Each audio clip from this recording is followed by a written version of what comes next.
My mom was 17 when she had my sister. This is a repost sub. I am not the oop. Oop is you, Smo says. My mom was 17 when she had my sister. Originally posted to our adoption. Original post February 6, 2023. My mom was young and didn't have the stable home life or income to raise her daughter, so she chose to have her adopted. It was a closed adoption and my mother doesn't even know her name. First or last. My mom wants to know her daughter. If for no other reason than to see that she's alive and happy. She has given the adoption agency her number and did a 23andMe thing in case her daughter is looking for her birth mom. My mom is adamant that she doesn't want to force anything in case her daughter didn't want my mom in her life. She doesn't want to disrupt her daughter's life. My question for you is this. Were you in my sister's position, would you prefer my mom's method of just putting her information out there for you to find, or would you prefer we take a more active approach? I know my mom wants to find her, but again, she wants to respect her boundaries. And I want to respect my mom's wishes.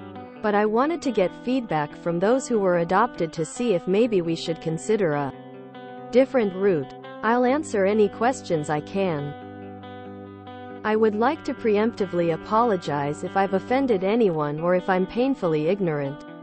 Also sorry if I flared this wrong. I took my best guess. Update February 27th, 2023. My last post here was about my mom wanting to find the daughter she gave up for adoption. My mom had put her DNA on the Ancestry or 23andMe thing, hoping to find her that way. I was contemplating a pie and asked for your thoughts. My mom called me today. For the exact same reason my mom did the DNA thing. Her daughter did too. Through a network of people she was able to get my mom's number. She's been looking for us for years, she said. She made contact. I found her on Facebook and went to send a message only to find a couple weeks ago she'd attempted to send me a message and unsent it. We've been telling each other about ourselves. She's been talking to our mom too. My mom had planned a vacation to Colorado anyway, and serendipitously my sister lives there, so we are going to meet her. And she's making plans to come visit us. I'm so glad to hear she's doing so well and has a good life. I was worried. I hope she likes us. Update 2. Should I bring something? March 7th, 2023. Hello. Long story short, so you don't have to search up my other posts. Through DNA we were able to find my sister, who my mom had when she was a teenager and put up for adoption. Said sister T invited us, our mom, our little sister, and me, to visit her. We are going at the end of this month. Per suggestions from you lovely people, we have told her we can bring photos for her of mom and us. T also wanted photos of our grandparents and aunts and uncles and cousins, so we are including those for her. We are also, again, thanks to suggestions we got from this sub, sorting them so T can look at whichever category she's comfortable with. I come back to you because I'm wondering, should I bring a gift?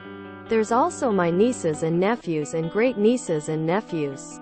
My instinct says bring a gift of some sort, at least for T, if not for the others. Would that be appropriate? If so, what should I bring? Update 3. We met April 3rd, 2023. I posted on here a couple times for advice on meeting my sister for the first time. As the title suggests, this is the result of that meeting. To summarize those posts, when my mom was a teenager she had a baby who she put up for adoption. We wanted to find said baby but didn't want to force ourselves into her life if that wasn't what she wanted. We didn't know what she wanted, and to ask her, we'd have to do the very thing she may or may not want. Contact with us. So instead my mom did a DNA kit thing. Ancestry. A couple years ago. More recently adopted baby. Now an adult OBV. Put her DNA in and got the match. Through a series of contacts she was able to reach out. We were set to travel to meet her. I've just returned from the meet. People involved: me, 35F, Ruby, 29F, my younger sister with whom I was raised, autistic, mom, 62F, Rachel, 45F, my older sister who was put up for adoption. The one we went to meet, Doug, 40-something, M, Rachel's husband, my brother-in-law, Bill. Jess, 23F, Rachel's oldest daughter. My niece, Nina's mom, Jenny, 19F, Rachel's youngest daughter. My niece, Justin, 16 meters, Rachel's oldest son. My nephew, Joey, 13 meters, Rachel's youngest son and youngest child. My nephew, Nina, 3F, Jess's daughter. My great-niece, friend 1 and 240S women with whom my mom is friends. They accompanied us on our trip. Note: I interchangeably use mom, my mom, our mom to describe our mother. I am not trying to claim ownership with my phrasing or minimize Rachel's validity or anything like that. I'm just being lazy with my writing. How it went: my mom flew out there ahead of time while friends 1, 2, Ruby and I drove. When we got there and checked into our hotel, we met up with my mom, Rachel and co. We met with a hug. I was very rapidly introduced to my nieces and nephews, Doug, and my great-niece. I have face blindness, so I spent the weekend messing up names or not recognizing them when they'd walk up to me. We ate and talked. Rachel was as overjoyed to meet us as we were to meet her. The kids ranged from very excited, nieces, nervous, Joey, curious, Justin, to not really understanding what was happening and just happy to be involved. Nina, my Bill, was cautious at first because the meeting with Rachel's bio dad didn't go as well. Not bad, but a letdown. I won't go into further details, but suffice it to say, I understand his caution. Once he saw it was going well, he relaxed. I got a few hugs out of Nina, initiated by Nina herself. She actually just walked up to me and touched her nose to my leg. I looked at Jess and she explained she tried to teach Nina about bodily autonomy in a simple way for the toddler to understand. Get permission to touch someone. No means no, and people should be asking your permission likewise, and it's okay to say no. Somehow Nina settled on her method of wordlessly standing really close until the person hugged her and thus gave her permission to hug back. She adores her great-grandma, my mom. The boys were a little more reserved but were very kind and helpful. I got the sensation they were just assessing me and working out their opinions of me. Didn't really try to initiate conversation, but given their ages, not surprising. A 13 or 16-year-old boy hasn't got a lot of interest talking to a mid-30s woman. Relative or not, they didn't talk to their sisters much either, so Jess was probably the easiest one to talk to. You know when you meet someone who just seems to speak your language. I just sense our relationship will be an easy one. That's not to say Jenny isn't easy to get along with. I adore her. She seemed more nervous but excited, so she attached herself to my hip and set out trying to update me on the family's full bio over the weekend. That's obviously not possible in such a short time, but I still got blasted with information. Then she wanted me to try her favorite foods and she wanted to try mine. Which is honestly how I'd go about it as well. Maybe not food lol. The difference between the girls is Jess approached meeting me with the goal of seeing how we get along and going from there, whereas Jenny approached it with the goal of information gathering and establishing a bond. Different but equally acceptable approaches. Rachel is amazing. She acts a lot like our mom, which supports my theory that some personality traits are genetic. Her and I share a lot of the same traits as well. Tactile, nosy, easy to laugh, cry, and introverted dispositions. The familial sensation was automatic. Weirdly, She even looks like I'd imagine. But we just felt related right away, if that makes any sense. We share a Stephen King obsession. I know I haven't provided many details, and that's on purpose. Rachel's adoption experience is her own, as is her experience meeting us. Her growth, life, falls and successes are her own stories to tell. She can choose to share her side or not. It isn't my choice to make for her. I know not everything goes as well as it has so far. I went in knowing this could go poorly, as many do. I've read a lot of your experiences to try to understand what Rachel is going through. I know this is a very delicate time. Feel free to share your opinions, concerns, suggestions, or advice. Sorry for any layout issues. I'm on mobile. This is a repost sub IAM, not the OOP. This was a nice palate cleanser for this sub. This is so sweet, but I am cackling at the baby putting her nose on OOP's leg. That's a literal method I teach dogs, puppies to say hi politely, ask for affection. Thank you for sharing, OP. These posts, and OOP's deeply thoughtful story, were touching. It's amazing how long-lost siblings can be so alike. My older brother and I are 2 decades apart in age and, obviously, not raised together. I didn't have a relationship with him until I was an adult, but we have so much in common, it's crazy. What a wholesome story. This post is like a campfire in the sometimes ugly world of Boru, Elden Ring. While the whole post is heartwarming, the image of a toddler just pressing her nose against your leg because she wants a hug. Knows about body autonomy, so doesn't touch without permission, but still inches closer and closer. Until her nose is touching you. Because that doesn't count as touching right. Is going to stick with me all day.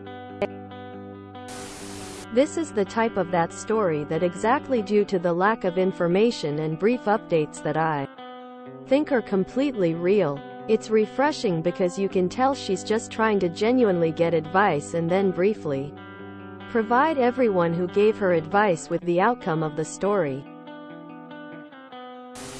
Gosh. Finding out you're not only a grandmother but a great-grandmother must have made this even more intense for OOP's mom. I'm so glad this went so well. My mother was put up for adoption by her teen parents. She never was super interested in finding her birth family, but one year my dad got her an ancestry kit for Christmas and she happened to match with a grand aunt of hers. She sent a message and it turns out no one even knew she existed aside from her bio parents. We've met her bio father and half-sister, who was apparently super excited to learn about my mother because she'd been an only child and always wanted a sister. Only person who hasn't reached out is her bio mother, my bio grandmother. I imagine she still feels a lot of guilt over leaving her child, even though it was a completely valid choice to make and nobody thinks less of her for it. At the end of the day, my mother has no desire to push it if her bio mother doesn't reach out. Her mom and dad, my grandmother and grandfather, will always be the wonderful people who raised her, and that's all she's ever needed. I've put my DNA up on 23andMe and GED-Match for similar reasons. I've always been open to finding my birth family but never wanted to intrude. I'm the adopted one. So far it's mostly distant cousins and they are all on the male side. 0 on the maternal side. It's a lot easier to hide a pregnancy if you're the dad. So I think my chances are pretty slim. She acts a lot like our mom, which supports my theory that some personality traits are genetic. I'm a birth mother, and got to know my son when he was in his 30s. Got closer several years later after he married and had his first child. We absolutely have an odd, to me, collection of shared personality traits. Both literalists to a fault. Both with overly emphatic manners of speech at times. both fully addicted to donuts, and a few other mannerisms. It really surprised and delighted me to find so much familiarity. I love how sensitive she is to Rachel's experience of the meeting. A wonderfully emotionally mature family. She acts a lot like our mom, which supports my theory that some personality traits are genetic. It's not her theory. It's a scientific theory based on a lot of proven research. We all like to think we're masters of some kind of libertarian self-deterministic destiny. But the facts are that personality and trauma are passed down, sometimes for several generations. Love that the 3-year-old is just like, happy to be here, no clue what's going on. Flawless vibe. Nominating this for inclusion in heartwarming, uplifting, and palate cleanser BORU post compilations. My dad was adopted in the 1950s and wanted to find his parents. His parents never told him he was adopted. A neighbor kid told him when he was 12. And my grandmother burned any record of the adoption, so there was no trace of who his parents were. We did some DNA testing and I found some relatives. Although no one would or could confirm who his mother was, dad was born out of wedlock in 1949 during an affair, so it was kept very quiet. Finally, the state we live in opened up north and adoption records for anyone over 18. And I ordered them as soon as I could. 2 days before he died, I was able to tell him who his parents were. They lived within 2 miles of him when he was a kid. And where they were from. His dad died young, but his mother was still alive after my grandmother died. I'm just glad he got to know who they were, confirm where he was born and what his birth name was. This is one of the nicest updates I have ever read. Red heart.